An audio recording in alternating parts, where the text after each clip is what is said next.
का कार्य हम लोग शुरू कर पाए।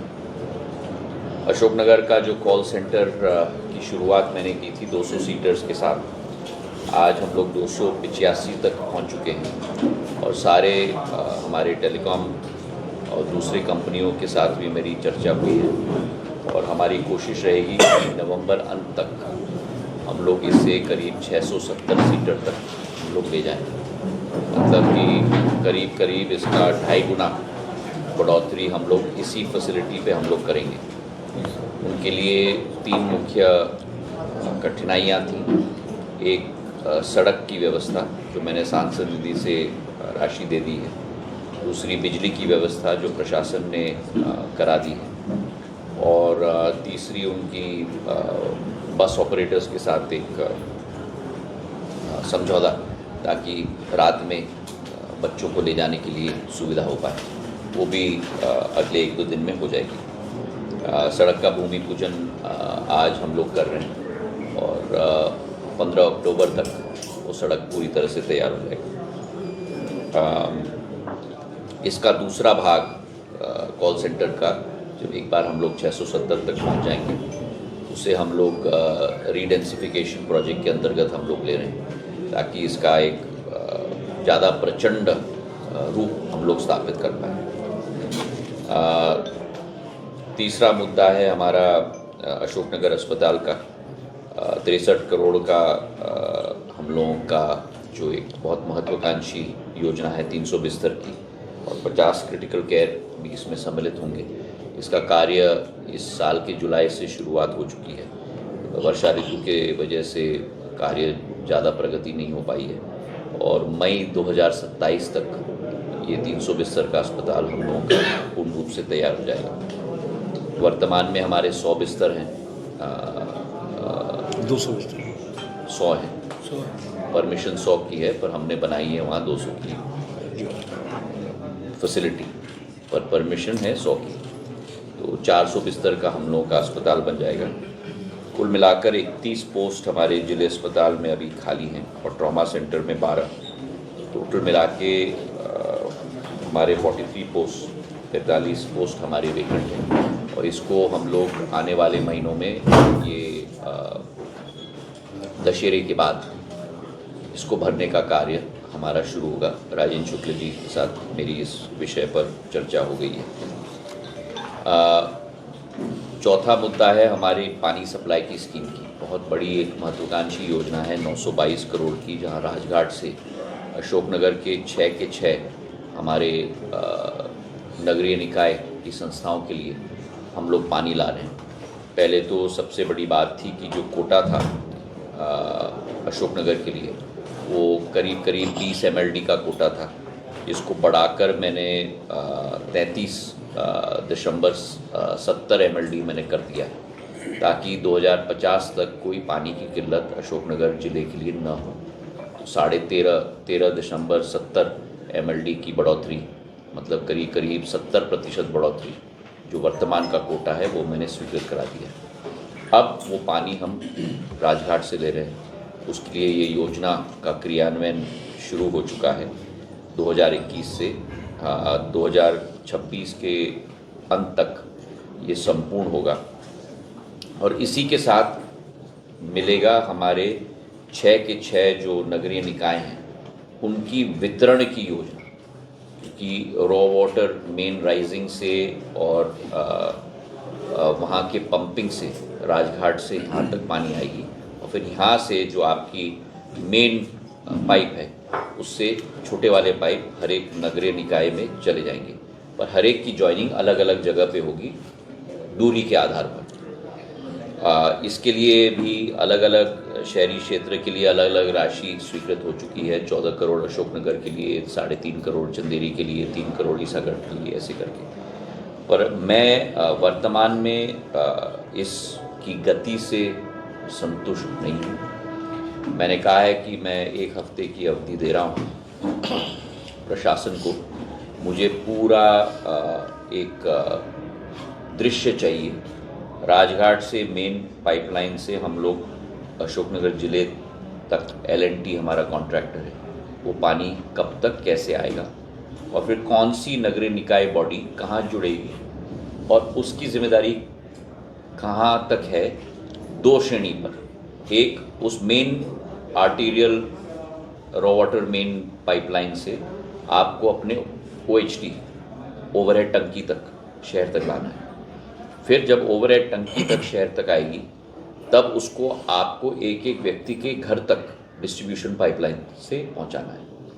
तो उसकी पूरी रूपरेखा मुझे चाहिए, समय अवधि चाहिए, कब शुरू होगा कब समाप्त होगा। क्योंकि मैं आपको बताऊं, मेरा एक बहुत बुरा अनुभव शिवपुरी के साथ रहा है, जहां शुरुआत की गई, आधा काम हुआ, पाइपलाइन बिछे, पाइपलाइन की टेस्टिंग नहीं हुई, 2 साल बाद जब टेस्टिंग हुई आधी पाइपलाइन फट गई, कहीं कहीं लीकेज हुई, कहीं कहीं पाइपलाइन गायब हो गई। तो इसको सिंक्रोनाइज करके करना बहुत ज़रूरी है। तो मैंने प्रशासन को कहा है कि 1 हफ्ते बाद मैं वर्चुअली जुड़ूंगा, 1 घंटे की बैठक हम लेंगे, सारे कॉन्ट्रैक्टर्स को वहाँ रखने का है, सारे जनप्रतिनिधि, सारे अध्यक्ष, एक एक नगरीय निकाय का अध्यक्ष वहाँ रहे, सारे जनप्रतिनिधि, हमारे विधायकगण, सब लोग वहाँ मौजूद रहे और सबके सामने पूरा प्रेजेंटेशन होना चाहिए कि आपका काम यहाँ शुरू हुआ, आपका काम वहाँ ख़त्म हुआ, इनका काम यहाँ शुरू हुआ, और सबकी जिम्मेदारी तैनात होनी चाहिए। नहीं तो क्या होता है, छोटा वाला कॉन्ट्रैक्टर बड़े वाले कॉन्ट्रैक्टर को उंगली दिखाता है, बड़ा वाला कॉन्ट्रैक्टर छोटे वाले को उंगली दिखाता है, जिम्मेदारी कोई लेता नहीं है। तो ये पूरा तय होना चाहिए। बहुत महत्वाकांक्षी प्रोजेक्ट है, 1000 करोड़ की, और अशोकनगर की संपूर्ण पानी की व्यवस्था इससे तब्दील हो जाएगी, लेकिन इसे ठीक रूप से क्रियान्वयन करना बहुत जरूरी है। इसी के साथ हम लोगों का अशोकनगर का बाईपास बहुत महत्वाकांक्षी योजना मैंने गडकरी साहब से मंजूर करवाया। मैं उनको आपके द्वारा भी धन्यवाद अर्पित करना चाहता हूँ। 12 किलोमीटर का 95 करोड़ रुपए की ये योजना है। अशोकनगर गुना मार्ग से रुसल्ला बुजुर्ग, ईटवा, मालखेड़ी, मोरी, इंगलखेड़ी, अशोकनगर, विदिशा मार्ग तक। तो जो ट्रैफिक हम लोगों का अशोकनगर गुना मार्ग से आ रहा है वो सीधा बाईपास होकर विदिशा मार्ग पे जाएगा। और ये इसलिए भी ज़रूरी है क्योंकि भविष्य के अशोकनगर की योजनाएं भी हम लोग इसी मार्ग पे डाल रहे हैं। तो ये बाईपास करना बहुत जरूरी है। उदाहरण के तौर पे स्पोर्ट्स कॉम्प्लेक्स की बात मैं सोच रहा हूँ, ऑडिटोरियम की बात सोच रहा हूँ, तो वो सब इसी जगह पे बनेंगी ताकि उसका बाईपास बने, ताकि चोकिंग ना हो। तो ये मैं धन्यवाद देना चाहता हूँ और शीघ्र ही हम लोग इसका भूमि पूजन का कार्यक्रम भी करेंगे, जिसमें आप लोग सब भी आमंत्रित हैं, और ये बहुत बड़ी बात हो जाएगी हमारे अशोकनगर ज़िले के लिए। इसी के साथ 3 और मुख्य सड़क हैं जिस पर हम लोग तीव्र गति से कार्य कर रहे हैं। पहला है मेरे शिवपुरी का कोलारस का लुकवासा, ईसागढ़, ढाकोनी से चंदेरी का मार्ग जुलाई 2027 तक ये पूर्ण हो जाएगा, और ये भी करीब 75 किलोमीटर का है, 270 करोड़ रुपए की राशि का है, और इससे बहुत परिवर्तन हमारे क्षेत्र में आएगा। तीसरा सड़क है हमारे कुंवारी, मुंगावली, चंदेरी की सड़क, जो 81 किलोमीटर की है, 262 करोड़ की, और ये करीब 70% इसका कार्य हो चुका है। और चौथा है शाडोरा से हमारे करीला माता मंदिर की सड़क, जो मैंने मंजूर करवाई थी, जो 134 करोड़ रुपए की है, जिसका 51% कार्य हो चुका है। इन चारों सड़कों के लिए मैंने कलेक्टर साहब को कहा है कि जनप्रतिनिधियों को विश्वास में लेके इन सभी का सर्वेक्षण, और मैं आपसे भी निवेदन करूंगा आप लोग भी सर्वेक्षण करें। जहाँ 51% कार्य हुआ है वास्तविकता में हुआ है कि नहीं, जहाँ 70% कार्य हुआ है वास्तविकता में हुआ है कि नहीं। और उस 1 घंटे की मीटिंग में जहाँ हम पानी की योजना देख रहे हैं, उस मीटिंग में इन चारों सड़कों की समीक्षा भी मैं लूँगा, क्योंकि ये वो 1000 करोड़ का है, ये कुल मिला के ये चारों सड़क करीब 800 करोड़ की, तो मतलब 2-2 हज़ार करोड़ का काम है ये। और अगर अच्छी तरीके से हो तो बहुत तरक्की हमारे ज़िले की होगी। शहरी विकास के लिए 5 द्वार हमने सिलेक्ट किए हैं, उसकी रूपरेखा भी हमने देखी है। गुना रोड पर हम लोग राजराजेश्वरी द्वार बना रहे हैं। ईसागढ़ रोड पर बीजासन माता का कदवाया का द्वार बन रहा है। चंदेरी सड़क पर चंदेरी किले के रूप में हम लोग द्वार बना रहे हैं। विदिशा रोड पर माँ जानकी करीला का द्वार बन रहा है, और आरोन रोड पर माँ विंध्यवासिनी का द्वार बन रहा है। तो इनका डिज़ाइन अगले 1 हफ्ते तक अप्रूव हो जाएगा और उसके बाद हम लोग इसका प्रस्ताव भी बनाएंगे ताकि 5 जगह से जहाँ हमारी एंट्री है व्यक्ति को लगे कि मैं अशोकनगर में आ रहा हूँ और अशोकनगर की संस्कृति और इतिहास की भी झलक उस पर हो। जैसे मैंने ग्वालियर के लिए किया है, तानसेन का द्वार बनाया है, जयविलास का द्वार बनाया है, मोती महल का द्वार बनाया है, किले का द्वार बनाया है, वैसे 5 द्वार हम लोग बनाएंगे। एक थीम रोड भी हम लोग रेखांकित कर रहे हैं।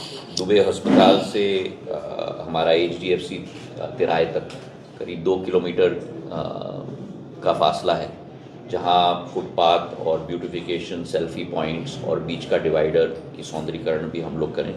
इसका मैंने कहा है कि पूरा नक्शा बनाकर मुझे दिखाएं। ग्वालियर का हमारा थीम रोड है, शिवपुरी का हमारा थीम रोड है, ग्वालियर का एयरपोर्ट का सड़क जो मैंने पुराने ग्वालियर स्टेट के लैम्प्स के आधार पर मैंने सौंदर्यीकरण किया है, वो भी एक उदाहरण है। जयपुर के जो विक्टोरिया म्यूज़ियम का सड़क है वो भी एक उदाहरण है। उसी के लाइंस पे इसका नक्शा बनना चाहिए। 2-3 हफ्ते में बना के हमको दिखाएंगे, फिर इस पर हम लोग कार्य करेंगे। इसी के साथ हम लोगों का मैंने कहा है कि 2 बड़ी महत्वाकांक्षी प्रोजेक्ट्स हैं अशोकनगर के लिए।